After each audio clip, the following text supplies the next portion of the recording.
ये देखिए पत्रलेखा बहू रानी, जैसा आपने कहा था बिल्कुल वैसी लड़की ढूंढ कर लाया हूँ। चिराग लेकर भी ढूंढोगी तो ऐसी लड़की नहीं मिलेगी। लड़की एकदम गऊ है, गऊ, बड़े गरीब परिवार से है। पत्रलेखा गरीब विधि की तस्वीर देखती है तो उसके दिल के अंदर षड्यंत्र चलता है। अरे वाह, मेरी आने वाली देवरानी गरीब है। वंडरफुल जी वंडरफुल, ये तो सोने पर सुहागा हो गया। मैं जैसे चाहूँ अपनी देवरानी को अपने इशारों पर नचाऊंगी। पत्रलेखा एक पैसे वाले खानदान की बेटी थी और बहू भी अच्छे खासे घर की थी, इसलिए वो घमंड में रहती थी। यहां तक कि गरीबों को अपने पैर की जूती समझती थी। फिर आखिर क्यों वो विधि को अपनी देवरानी के रूप में चुन रही थी? क्या इसके पीछे इसकी कोई साजिश रची हुई है या अपना फायदा? अरे सीता, जल्दी जल्दी करो, पत्रलेखा जी और उनका परिवार आता ही होगा। और ये क्या बिस्तर पर फटी चादर क्यों बिछा रखी है? कोई दूसरी चादर डाल दो, वे बड़े लोग हैं।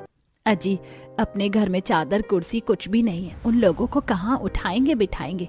ना जाने ईश्वर ने मेरी गरीब बच्ची को कैसा भाग देकर भेजा है। अजी, तुम जाकर नाश्ता पानी तो ले आओ। रहने दीजिए बाबा, मैंने घर में ही समोसे और कचौड़ी बना दिया है। थोड़ा आटा, बेसन, आलू पड़े थे। विधि गरीब सीता और दामोदर की बेटी थी। उसने गरीबी देखी थी। पुश्तों की जमीन तो उनके पास थी, लेकिन इतने पैसे नहीं थे कि वो पक्का मकान बना सके। इसलिए उस जमीन पर फूस का घर बनाकर गुजारा कर रहे थे। गर्मी का मौसम तो किसी तरह गुजर जाता, लेकिन सर्दियां काटना बहुत कष्ट भरा होता। पत्रलेखा और सास मोहिनी पूरे परिवार के साथ विधि को देखने आते हैं और चुन्नी चढ़ाकर रिश्ता पक्का कर देते हैं। लीजिए माँ जी, पापा जी, अब आपकी विधि हो गई हमारी अमानत। बस शादी की तैयारी कीजिए। नए साल से पहले मैं अपनी देवरानी को अपने घर ले जाना चाहती हूँ। पर पत्रलेखा जी, इतने कम मोहलत में शादी की तैयारी कैसे होगी? आप तो जानती हैं हम गरीब लोग हैं, पैसे का इंतजाम भी करना होगा। अंकल जी, आप जरा इधर आइए। आप शादी की तैयारी कीजिए, सारा खर्चा हमारा होगा। पत्रलेखा विधि के माता पिता की नजरों में अच्छे बनने का ढोंग करती है। थोड़े दिनों में विधि देवरानी बनकर ससुराल आ जाती है, जो कि काफी आलीशान सुख सहूलियत से भरा था। तभी इतराते हुए पत्रलेखा स्वागत करती है। आओ मेरी प्यारी देवरानी, भारद्वाज परिवार में तुम्हारा स्वागत है। आज तक इस घर की जिम्मेदारियां मैंने संभाल रखी थी, अब मैं ये चाबियां तुम्हें सौंप रही हूँ। मेरे लिए तुम मेरी देवरानी नहीं बल्कि मेरी छोटी बहन हो, क्योंकि मेरी कोई सगी छोटी बहन नहीं है। सीधे और सरल मन वाली विधि अपनी चालाक जेठानी की चिकनी चुपड़ी बातों में आ जाती है। अगले दिन चूल्हा चढ़ाई की रस्म होती है। गुड मॉर्निंग मेरी प्यारी प्यारी देवरानी जी, क्या बनाया जा रहा है?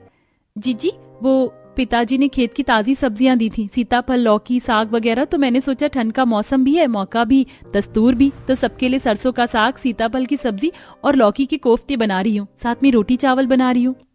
ये सुनकर घमंडी जेठानी ऑर्डर झाड़ते हुए बोलती है, देखो देवरानी जी, ये तुम्हारा गरीब मायका नहीं है बल्कि अमीर ससुराल है। ये सुबह का नाश्ता हो या रात का खाना, शाही तौर तरीके से खाना बनता है।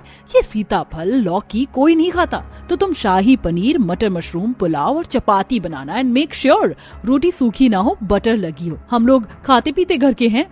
जेठानी का ये रवैया विधि को बहुत चुभता है, मगर वो चुपचाप खाना बनाने में जुट जाती है। माँ जी, बाऊजी, शेखर भैया, देव जी, सब लोग आ जाइए, खाना तैयार है। पत्रलेखा जैसे ही मेज पर परोसे गए खाने को देखती है तो चिढ़कर बोलती है, देवरानी जी, मैंने तुम्हें कहा था ना, तुम्हें खाने में मटर पनीर, मटर मशरूम बनाना है, फिर भी तुमने ये घास फूस बनाकर रख दिया है।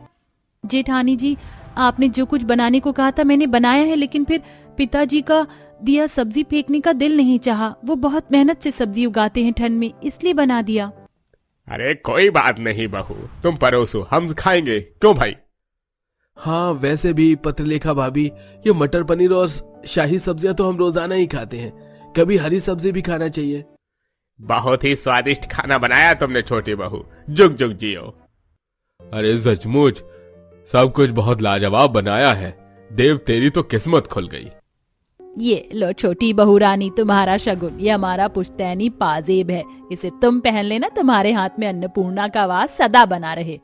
जिसे देखो सब इस गरीब देवरानी की तारीफ कर रहे हैं। कहीं इस देवरानी को अपने घर में लाकर मैंने अपने पैर पर कुल्हाड़ी तो नहीं मार ली? कोई नहीं पत्रलेखा, अपना रुतबा अपनी जगह नहीं छीनने दूंगी।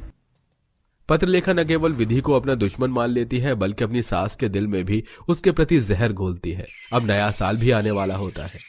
सासू माँ, देखिए मम्मी डैडी ने पूरी फैमिली के लिए नए साल के तोहफे भेजे, मिठाइयाँ, ये कपड़े, गोल्ड और बहुत कुछ। देवरानी जी, तुम्हारे मायके वालों ने कुछ नहीं भेजा, जबकि तुम्हारे तो ससुराल में पहला नया साल है। अरे बहू, वो कंगले सड़क छाप लोग क्या ही भेजेंगे, वो तो इस कुलक्षणी मनहूस से छुटकारा पाना चाहते थे। ये सुनकर विधि की आंखों से आंसू छलक जाते हैं। माँ, आप क्यों इस बेचारी को हरदम ताने मारती रहती हो? क्या मिलता है आपको इसका दिल दुखाकर? देव जी, आपको मेरी कसम, कुछ मत कहिए। माँ जी का अधिकार है मुझे बोलने का। बहू बनाकर लाई है वो मुझे। OMR, देखा आपने? मम्मी जी देवर जी देवरानी की कैसे साइड ले रहे हैं। कोई बात नहीं पत्रलेखा बहू, तुमने वो मुहावरा तो सुना है ना, 1 दिन बहू के और 100 दिन सास के। चलो हम शॉपिंग पर चलते हैं, और तू मेरी गरीब बहू, इस पूरे घर को अब तुझे अकेले ही साफ करना है। एक तरफ जहां जेठानी हाई फाई मॉल से शॉपिंग करती है, वहीं ठंड में देवरानी पूरे घर की सफाई करती है। तभी तेज बुखार के चलते उसे चक्कर आ जाते हैं और वो फूलदान टूटकर उसके पैर में चुभ जाता है। माँ। क्या हुआ विधि, तुम ठीक तो हो? तुम्हें तो कांच चुभ गया। देव जी मैं ठीक हूँ, अभी बहुत काम बाकी पड़ा है, नए साल की तैयारी करनी है, माँ जी ने कहा है। जख्मी पैर में भी वो बेचारी दर्द में नए साल की साज सजावट सफाई करती है। इसी तरह नया साल वाला दिन आ जाता है। सास पत्रलेखा को नई साड़ी जेवर के साथ मुबारकबाद देती है। नए साल की बहुत मुबारकबाद हो पत्रलेखा बहू, ये लो आज की न्यू ईयर पार्टी में ये साड़ी पहनना, और मैंने तुम्हारे लिए अपने हाथों से ये ऊन का स्वेटर बनाया है, तो ये भी पहनना। लेकिन मॉडर्न पत्रलेखा घमंड से इनकार कर देती है। आई एम सॉरी मम्मी जी, लेकिन मैं वेस्टर्न ड्रेस पहनने वाली हूँ, और ये ऊन वाला स्वेटर मैं नहीं पहनती हूँ, कितना डार्क कलर है। Sorry to I must say mummy ji, आपकी चॉइस एकदम गंवार वाली है। पत्रलेखा का ऐसा कहना सास के दिल में चुभ जाता है। तभी देवरानी आगे बढ़कर बोलती है, कोई बात नहीं मम्मी जी, ये स्वेटर और साड़ी मैं पहन लूंगी आज की पार्टी में। विधि के चेहरे पर संतोष देखकर मोहिनी को अपने बर्ताव के लिए पछतावा होता है। शाम को पार्टी शुरू होती है, जहां पत्रलेखा के माता पिता डॉली और रणजीत आते हैं। Hello mom and dad, happy new year. Happy new year my princess, you are looking gorgeous. Oh thank you mamma. Vidhi यहाँ आओ, mummy daddy paneer tikka try कीजिए, लेट्स एंजॉय द पार्टी। वैसे बेटा ये कौन है, इसे हमें इंट्रोड्यूस नहीं कराया? डैडी ये कोई सेलिब्रिटी नहीं है जिसे इंट्रोड्यूस कराया जाए, इसे नौकर समझ लीजिए। जेठानी जी, अगर आपकी याददाश्त कमजोर हो गई है तो मैं बता देती हूँ, मैं आपकी देवरानी और इस घर की छोटी बहू हूँ, नौकर नहीं। इतने में विधि के माता पिता भी नए साल की पार्टी में मिठाई के डिब्बे के साथ आते हैं। अरे विधि बेटा, कैसी है तू? नए साल की शुभकामनाएं। माँ पिताजी आप दोनों यहाँ, प्रणाम। आइए ना बैठिए, आप लोग क्या खाएंगे पिएंगे, मैं लेके आती हूँ। विधि के जाते पत्रलेखा वहां आकर देवरानी के गरीब मायके वालों को भरी महफिल में जलील करती है। नमस्ते अंकल जी, आंटी जी। जी नमस्ते पत्रलेखा जी, वैसे आपको तो मैंने नए साल की पार्टी में इनवाइट भी नहीं किया था, बड़ी बेशर्म लोग हैं, बिना बुलाए चले आए। हाँ, मुफ्त की दावत कौन छोड़ता है, आप जैसे गरीब तो खास करके नहीं छोड़ते। ये सुनकर दोनों सिर झुका लेते हैं। उनकी आंखों से बहते आंसू थमने का नाम नहीं लेते। तभी विधि नाश्ता पकवान ले आती है। पत्रलेखा उसे प्लेट छीन लेती है। इधर लाओ, ये सब कुछ तुम्हारे माँ बाप VIP नहीं लग रहे जो उन्हें घी के पनीर के खिलाओ, पल्ले नहीं दाने अम्मा चली बनाने। बस कीजिए जेठानी जी, बस। आपने आज तक मेरा अपमान किया, मैं चुपचाप सुनती रही। आपको इतनी तकलीफ थी तो क्यों नाता जोड़ा हम गरीबों से, क्यों आई थी हमारे दरवाजे पर। मैं जा रही हूँ इस घर से अपने माता पिता के साथ। ये दौलत शोहरत आपको मुबारक हो। चलो माँ बाबू जी। ठहरो विधि, आज तुम अकेले इस घर से नहीं जाओगी, मैं तुम्हारे साथ चलूंगा। रुक जा देव, छोटी बहू, दोनों कहीं नहीं जाओगे। अगर कोई जाएगा इस घर से तो पत्रलेखा बहू, जिसने मेरे परिवार को तोड़ा है। नए साल मनाने का क्या मतलब पत्रलेखा बहू, जब तेरे दिल में तेरी अपनी देवरानी के प्रति इतनी नफरत भरी है। अपनी सास की बातों को सुनकर पत्रलेखा की आंखों पर पड़ी घमंड की पट्टी उतर जाती है और वो विधि से माफी मांगती है। मुझे माफ कर दो विधि, मैं तुम्हारी कसूरवार हूँ। इस नए साल के दिन भी मैंने तुम्हें तकलीफ दी, जलील किया, मुझे एक मौका दे दो। विधि सब कुछ भूलकर पत्रलेखा को माफ कर देती है। सारे गिले शिकवे मिटाकर पूरा परिवार नया साल मनाता है। पता है, मैं कब से ऐसी जगह पर आना चाहती थी, इसलिए मैं तुम्हें यहाँ लेकर आया हूँ। चलो हम रील बनाते हैं रोमांटिक सॉन्ग पर। अरे नहीं नहीं, कहीं मेरी बेटी ने तुम्हें और मुझे साथ देख लिया तो। अरे जाने मन, कोई नहीं देखेगा, मैं तो हाइड करके स्टोरी लगाऊंगा। वैसे एक बात बताओ, अगर कभी तुम्हारे और मेरे बारे में मेरी बेटी को पता चल गया तो? चल गया तो चल गया, मैं तो तुमसे बेइंतहा मोहब्बत करता हूँ। और ये क्वेश्चन मैं तुमसे करूँ तो, अगर तुम्हारे पति यानी मेरे ससुर जी को हमारे बारे में पता चल गया तो? मैं तो चाहती हूँ कि पता चल जाए। आखिर कब तक उस बुढ़े के साथ अपनी जवानी बर्बाद करूंगी। कहते हैं माँ बेटी की तरह ही सास और दामाद का रिश्ता भी पवित्र होता है, लेकिन मोनिका और साहिल के बीच ये पवित्र नहीं था। साहिल का अपनी ही सास के साथ काफी समय से अफेयर चल रहा था, वहीं मोनिका को भी अपने ही दामाद के साथ अफेयर चलाते हुए जरा भी शर्म नहीं आती। आखिरकार कहां से शुरू हुआ था इनका ये अपवित्र रिश्ता, और क्या इस नाजायज रिश्ते के बारे में उनके परिवार वालों को पता चलेगा या नहीं? तो आइए इसे जानने के लिए कहानी में आगे बढ़ते हैं।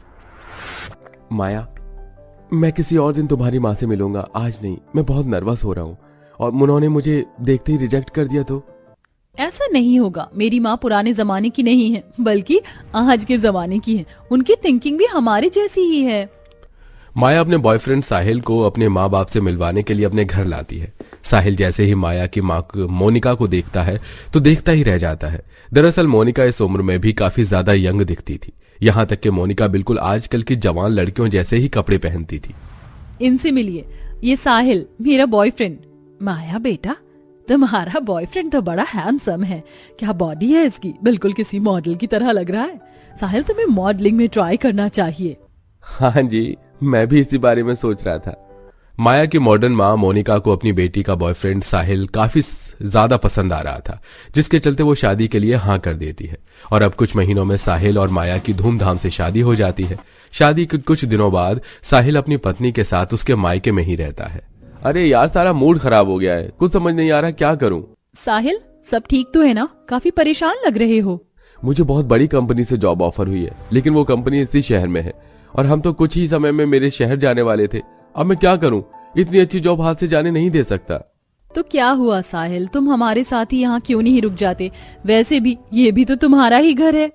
हाँ साहिल बेटा, वैसे भी तुम हमारे दामाद से बढ़कर बेटे हो। अब से तुम यहीं पर रहोगे हमारे साथ। जो मैं चाहती थी वो तो अपने आप ही हो गया। अब आएगा इस बुढ़ापे में इस जवानी का असली मजा।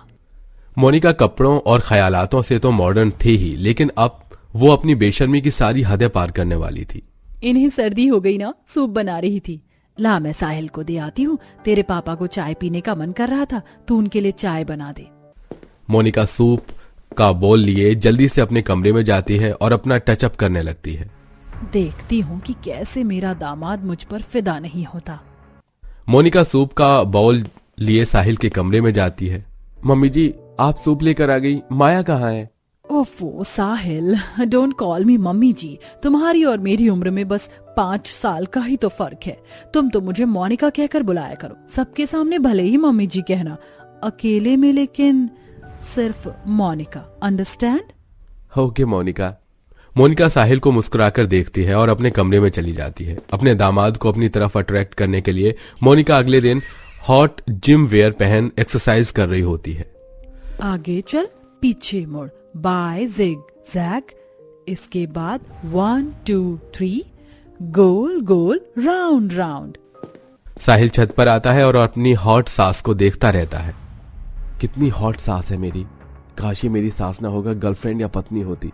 जिंदगी के असली मजे तो मेरे ससुर जी ले रहे हैं। अरे साहिल, अब यूं खड़े खड़े निहारते रहोगे या एक्सरसाइज भी करोगे? आई नो आज मैं कुछ ज्यादा ही सुंदर लग रही हूँ। हाँ वो तो है मोनिका, अब आप हो ही इतनी सुंदर, नजर हटती नहीं आपसे। धीरे धीरे साहिल भी अपनी सास की तरफ अट्रैक्ट होने लग गया था। ऐसे ही कुछ दिन गुजर जाते हैं। मोनिका सीढ़ियां चढ़ते हुए अपने कमरे में जा रही होती है कि तभी अचानक मोनिका का पैर फिसलता है और वो सीढ़ियों से गिरने को होती है कि तभी साहिल जाकर मोनिका को गिरने से बचा लेता है। मोनिका आराम से, अगर तुम गिर जाती तो? तुम हो ना मुझे संभालने के लिए। अब जैसे तुमने मुझे अपनी बाहों में लेकर संभाला है, वैसे ही जिंदगी भर संभालोगे ना? सिर्फ जिंदगी भर नहीं बल्कि हर जन्म। साहिल मोनिका को अपने गले से लगा लेता है और अब शुरुआत होती है यहाँ से सास और दामाद के अपवित्र रिश्ते की। एक माँ ही खुद ही अब अपनी बेटी की सौतन बन बैठी थी।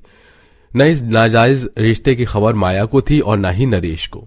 पता है तुम्हारी ये जुल्फें कितनी सुंदर हैं, मन करता है इनमें खो जाऊं। और तुम्हारी आंखों की तो बात ही निराली है, मन करता है इन काली आंखों में खो जाऊं। क्या जादू चलाया है तुमने अपना इन काली आंखों का मुझ पर। अरे बस भी करो, जब देखो मेरी तारीफ ही करते रहते हो। साहिल, मोनिका अब अक्सर कोई ना कोई झूठ या बहाना बनाकर बाहर जाया करती और अपने नाजायज रिश्ते को अंजाम देते, और ऐसे ही अब कई दिन गुजर जाते हैं। बेटा आज मुझे मंदिर जाना है, लौटने में शाम हो जाएगी। मुझे भी आज एक इम्पोर्टेंट मीटिंग में जाना है, तो रात के खाने पर मेरा इंतजार मत करना। दोनों सास दामाद बहाना बनाकर एक बार फिर घूमने के लिए पिकनिक स्पॉट जाते हैं और झरने में भीगते हुए एंजॉय करते हैं। वहीं दूसरी तरफ ये सब कैसे हो गया? अब मैं क्या करूं? रुको मैं आता हूं।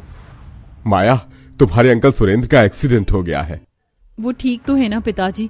हम जल्दी से हॉस्पिटल चलते हैं। माया नरेश रास्ते में होते हैं कि तभी उन्हें बहुत तगड़ा ट्रैफिक मिलता है। ऐसे तो हम शाम तक भी हॉस्पिटल नहीं पहुंच पाएंगे, मुझे एक शॉर्टकट पता है।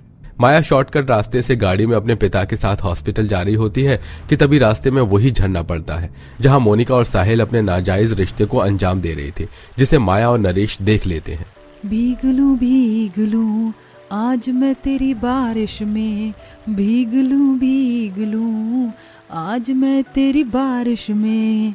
आज फिर तुम पे प्यार आया है, बेहद और बेशुमार आया है।